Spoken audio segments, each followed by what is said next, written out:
Mengonstruksi informasi dalam teks prosedur. Tujuan pembelajaran. Siswa mampu menunjukkan pernyataan-pernyataan umum dalam melakukan suatu kegiatan. Siswa mampu menuliskan tahapan-tahapan sebagai prosedur melakukan suatu kegiatan.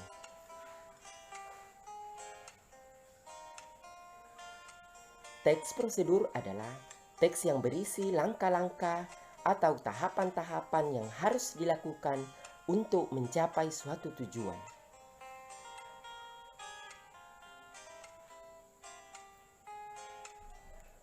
Pernyataan umum adalah bagian awal atau pembuka teks prosedur yang berisi tujuan sebagai penghantar umum, sedangkan tahapan-tahapan adalah langkah-langkah yang disusun secara urut atau sistematis yang harus dilakukan oleh pembaca. Tujuan teks prosedur adalah untuk menunjukkan atau menjelaskan bagaimana mengerjakan sesuatu dengan langkah-langkah yang urut dan memudahkan pembaca maupun pendengar mengikuti langkah atau perintah dari isi teks yang tujuan akhirnya sesuai keinginan pembaca maupun pendengar.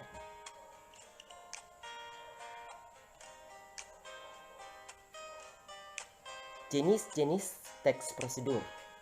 1. Teks prosedur sederhana. Teks prosedur sederhana adalah teks yang hanya berisi 2 atau 3 langkah saja. Contohnya prosedur untuk mengoperasikan setrika. 2. Teks prosedur kompleks. Teks prosedur kompleks adalah teks yang terdiri atas banyak langkah dan jenjang untuk tiap tahapannya. Contohnya prosedur pembayaran tilang oleh polisi.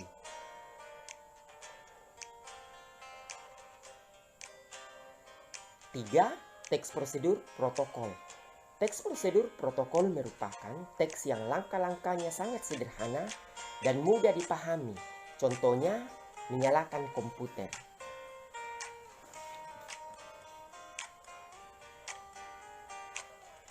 Ciri-ciri teks prosedur adalah sebagai berikut. Berisi langkah-langkah, bersifat objektif, dijelaskan secara detail, bersifat aktual dan akurat, menggunakan kata kerja aktif, menggunakan konjungsi atau kata penghubung, menggunakan imperatif atau perintah, menggunakan kata keterangan.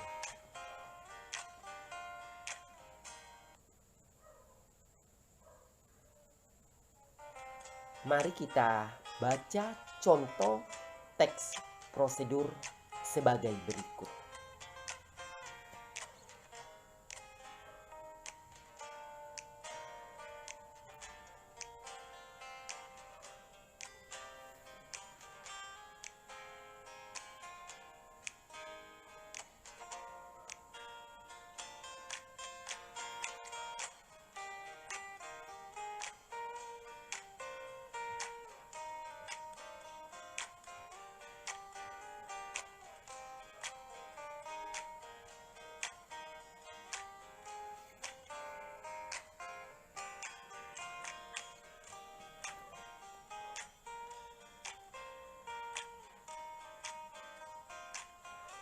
Sekian dan terima kasih.